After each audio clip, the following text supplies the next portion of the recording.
அனைவருக்கும் வணக்கம். இந்த யூடியூப்பில் பார்த்துக்கிட்டிங்கன்னா ஒருத்தர் இருக்கான் சவுக்கு சங்கர்ன்ட்டு. நல்லா ஒருத்தர் இருக்கான் சவுக்கு சங்கர்ரா, ஒரு பெரிய ரிப்போர்ட்டர்ரா, பெரிய ஆள்ரா. அவன் பெரிய ஆள் தான். ஆனால் அந்த பெரிய ஆளுங்கிறத எப்படி நடந்துக்கணும்னா, அனைவருக்கும் வணக்கம். இந்த ஊடகத்தில் பார்த்துக்கிட்டிங்கன்னா யூடியூப்பில் ஒருத்தன் பேசிக்கிட்டே இருப்பான். அவன் பேர் யாருன்னு பார்த்தீங்கன்னா சவுக்கு சங்கர்னு ஒருத்தர் இருக்கான். என்ன சவுக்கு சங்கர் ஒருத்தர் இருக்கான், அவர் எவ்வளோ பெரிய யார், எவ்வளோ பெரிய ஜேர்னலிஸ்ட்டு, எவ்வளோ பெரிய புலி, புலனாய புலி, அவரையா இப்படி பேசுகிற அப்படின்னு உங்களுக்கு ஒரு கேள்வி எழும்.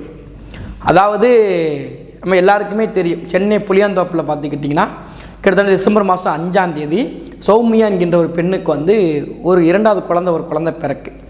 அந்த குழந்தை பிறந்த பிறகு அந்த குழந்தையுடைய பரிசோதனைக்கு போது குழந்தை இறந்துருது. அந்த குழந்தைய உடலை பெட்டியில் கொடுக்குறாங்க. எதில் கொடுக்குறாங்க? பெட்டியில் தகப்பன் கையில் கொடுக்குறாங்க. எல்லாருக்குமே தெரிஞ்சிருக்கு. எல்லாருமே கடுமையான முறையில் எதிர்ப்பு தெரிவித்தாங்க. அந்த எதிர்ப்பை பார்த்துக்கிட்டிங்கன்னா உடன்பிறப்புகள் கூட அதுக்கு உண்மையாக இப்படி கொடுத்துருக்கக்கூடாது அப்படிங்கிற மனநிலைக்கு போனாங்க.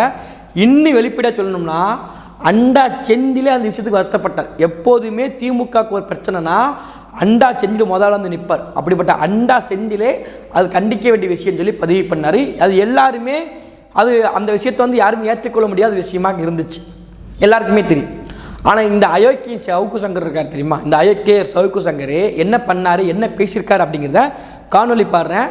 கண்டிப்பாக அந்த காணொலி பார்த்த பிறகு உங்களுக்கு கோவம் வருதுன்னா உண்மையில் நீங்களும் என் தோழன் தான். காணொலி போடுறேன் பாருங்கள். ஒரு பராரி அந்த தந்தை சுத்தமாக காசு இல்லை, அப்புறம் தமுக தோழர்கள் இதை செஞ்சுருக்காங்க. அவன் அப்பா பராரினா நீ யார் அப்பனா? அப்பா பராரி. அப்பா வேலைக்கு போக முடியாது. அவர் காலையில் பதிவு பண்ண நான் 10 நாள் இறங்கி வேலைக்கு போகாமல் இருக்கேன்னு சொல்கிறார். தமுக கட்சிக்காரங்க உதவி பண்ணதாவே இருந்துட்டு போட்டும்பா. அவள் அப்பா பராரினா நீ ஒரு இடம் செட்டில் ஆகி போயிட்டினா நீ பெரிய பணம், நீ பெரிய ஆளை, நீ அம்பானி அப்பனா நீயும் பராரி பையன் தானே. நீ ஊடகத்துலேருந்து பிச்சை எடுத்துகிட்டு இருக்க. அப்படியே நமக்கு சொல்ல தோணும், நமக்கு யார் பராரி யார் பிச்சைக்காரங்க. இங்கே எல்லாருமே ஒவ்வொருத்தரும் பிச்சை எடுக்கக்கூடிய பிச்சைக்காரன் தான். இங்கே பொறுத்த வரைக்குமே பிச்சை எடுக்கிறவன் மட்டும் பிச்சைக்காரன் கிடையாது. அவன் எல்லாருமே ஒரு இடத்துல பிச்சைக்காரன் தான். அவன் அப்பா பராரியா. நீ பெரிய அம்பானி, நீ பெரிய கோடீஸ்வரன், அப்படியே புலனை புளித்து கிழிச்சு தள்ளிட்டு நீர் என்ன பேச்சு இது இந்த கலைஞர் பேனாக்கு ஒரு தேர் கொண்டு வராங்க. அந்த தேர்ல அந்த குழந்தை விஷயத்தின் போலாமா சுடுகாடு வரைக்கும்? சொல்லுங்க, நான் தெரியாம தான் கேட்குறேன், சொல்லுங்க. அந்த சடலத்தை எதில் கொண்டு போகலாம்? நக்கலை பாருங்க. சடலத்தை இந்த கலைஞருடைய பேனா இருக்கலாம், அந்த தேரில் கொண்டு போகலாமா, அந்த தேரில் கொண்டு போகலாமா அப்படின்னு சொல்லி மானம் கட்டவன் கேட்குறேன். இது உண்மையில ஆணவத்தோடைய பேச்சு. நீ அந்த தேரில் கொண்டு வா, இல்லை ஸ்ரீரங்க தேரில் கொண்டு வா, இல்லை எங்களை 108 ஆம்புலன்ஸில் கொண்டு வா, நம்ம அப்படி யாருமே அப்படி யாருமே சொல்லவே. நம்ம அந்த இறந்த உடலுக்கான மரியாதையாக அந்த அப்பா கிட்ட கொடுக்கணுன்னு எல்லாருடைய பேச்சு. நீ எங்களுக்கு தேரில் தான் வரணும், ராஜராஜன் சோழன் கெட்டி அந்த கோவில் வாசல் வழியாக தான் நாங்கள் போகணும், அப்படி அவனா எதாவது பேசினாங்களா?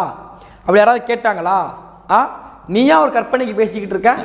இந்த விஷயத்தை அரசினுடைய கவனக்குறைவா, அரசினுடைய மெத்தனம் போக்க? யாரோட கவனக்குறையும் கிடையாது. இது ஸ்டோரியே கிடையாது. ஃபர்ஸ்ட் இது ஒரு ஸ்டோரியே கிடையாது. என்ன ஸ்டோரி இது? இது எல்லாம் ஒரு ஸ்டோரியே கிடையாது.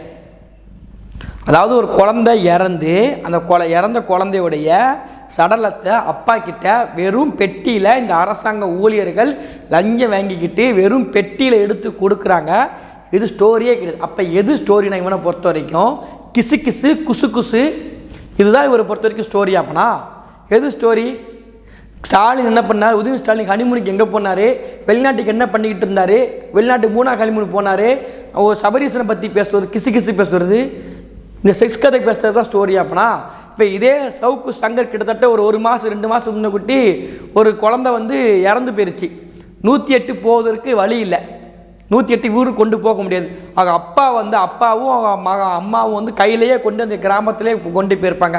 ஊரில் போகக்கூடியவங்க பசங்கள்லாம் உதவி பண்ணி பைக் மூலமாக கொண்டு போயிருப்பாங்க. இதே சவுக்கு சங்கர் அப்போ மயிரை பிடுங்கின ஸ்டோரி. அது என்ன ஸ்டோரி அப்பனா? அப்போ அந்த இடத்துல அதுவும் ஒரு சின்ன குழந்தை இறந்துருக்கு அந்த இடத்துலையும்.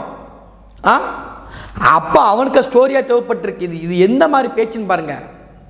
அது இது ஒரு ஸ்டோரியே கிடையாது. இல்லை ஸ்டோரிக்கு எழுதிக்கிட்டு இருக்கு மானம் கட்டவனை, ஸ்டோரிக்கு எழுதிக்கிட்டு இருக்கு. இது ஒரு ஸ்டோரியாக கவர் பண்ணி வியூஸ் கண்டு எழுதிக்கிட்டு இருக்கா. நாளைக்கு இதே மாதிரி உன் பிள்ளைக்கு இருந்தால் நீ ஏற்றிக்கிடுவியா? நம்ம யாருக்கு சொல்லக்கூடாது இந்த வார்த்தையை. நம்ம இந்த வார்த்தையை கூட நான் திரும்பப்பட்ட உண்மையை சொல்லணுமா, யாருக்குமே நடக்கக்கூடாதுன்னு நம்ம சொல்கிறோம். யாராவது அவங்க தெரிஞ்சவங்க அப்படி நடந்துருந்தா பார்த்துக்கிட்டு சும்மா இருப்பியா? மானம் கெட்ட சவுக்கு சங்கரே. இது ஒரு ஸ்டோரியே கிடையாதுன்னா எது ஸ்டோரி? நீ சொல்லு, எது ஸ்டோரி? இது எப்படி தெரியுமா? பொதுவான பேச்சு. நம்ம எதாவது பேச வச்சுக்கோங்க, ஏங்க இதெல்லாம் பேசுகிறேன், எங்கள் காவிரி தண்ணி வரலங்க அப்படின்னு பேசுவான். சரி, காவிரி பற்றி பேசுவோம், ஏங்க காவிரி விடுங்க, முல்லைப்பெரும் தண்ணி தர மாட்டேங்காங்க. சரி, முல்லைப்பெரை பற்றி பேசணும், ஏங்க அதை விடுங்க, நமக்கு பக்கத்தில் இருக்கக்கூடிய ஊருக்கு தண்ணி தர மாட்டேங்காங்க அம்மா.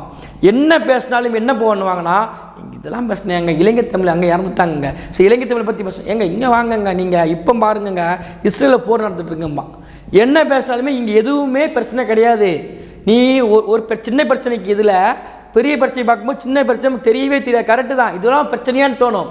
ஆனால் நமக்கு வரும்போது தான் அந்த சின்ன பிரச்சனை கூட பெரிய பிரச்சனை இருக்கும். அந்த இடத்துல உனக்கு அவமானப்படும் போது, அந்த இடத்துல உனக்கான உன்னை நீ அவமதிக்கப்படும் போது, நிராகரிக்கப்படும் போது அந்த வழி இருக்கும்.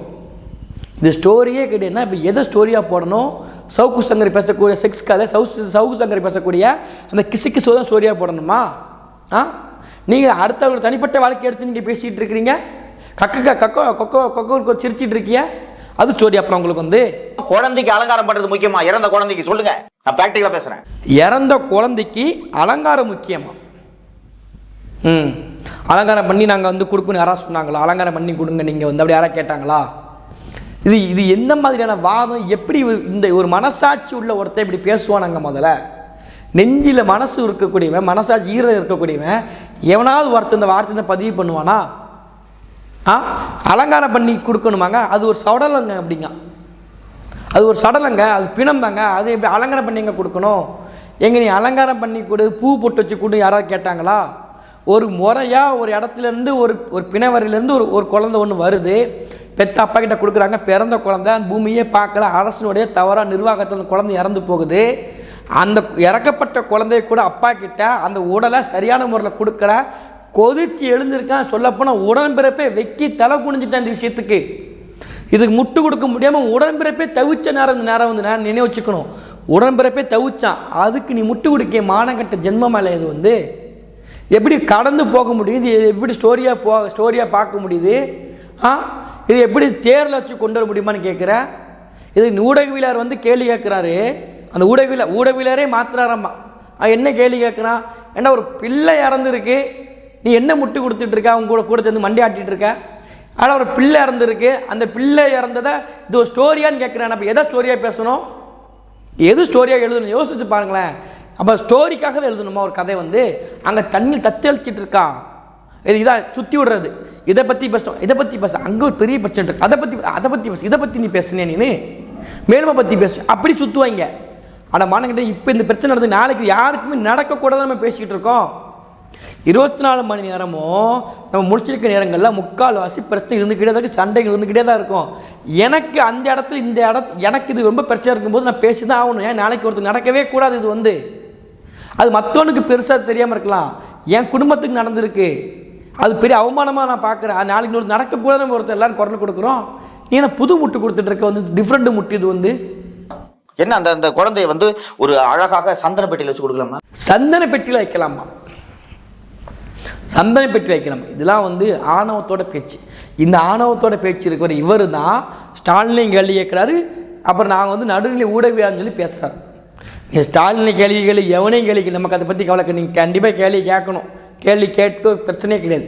ஆனால் உனக்குன்னு நீ ரூபா வாங்கி பேசக்கூடிய ஒரு புரோக்கர் மாதிரி வேலை பார்த்துட்ருக்க, உனக்குன்னு ஒரு வேலை இருந்துக்கிட்டு இருக்கு.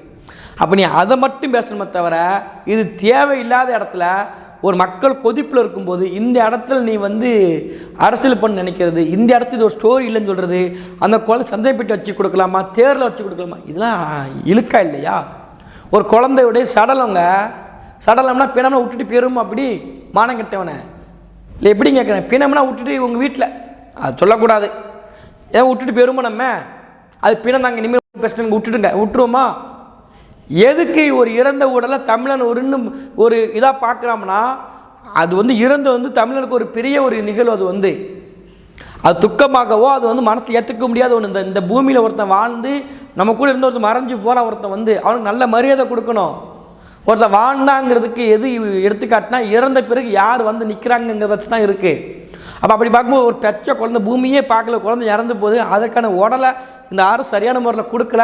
அரசு சார்ந்தவனே பேசுவதுக்கு தயங்கிட்டு இருக்க விஷயத்துக்கு கூச்சமில் முட்டு கொடுத்துட்டு போகிறார் பெய்டு யூடியூப்பர், மானங்கட்ட யூடியூப்பர். இவரெல்லாம் உண்மையிலே புறக்கணிக்கணுங்க. நம்ம வந்து இது எப்படி பார்க்குறதுனா, நீ சவுக்கு சங்கர் மீது நமக்கு நிறைய விஷயங்கள் பிடிக்கும், நிறைய விஷயங்கள் பிடிக்காது.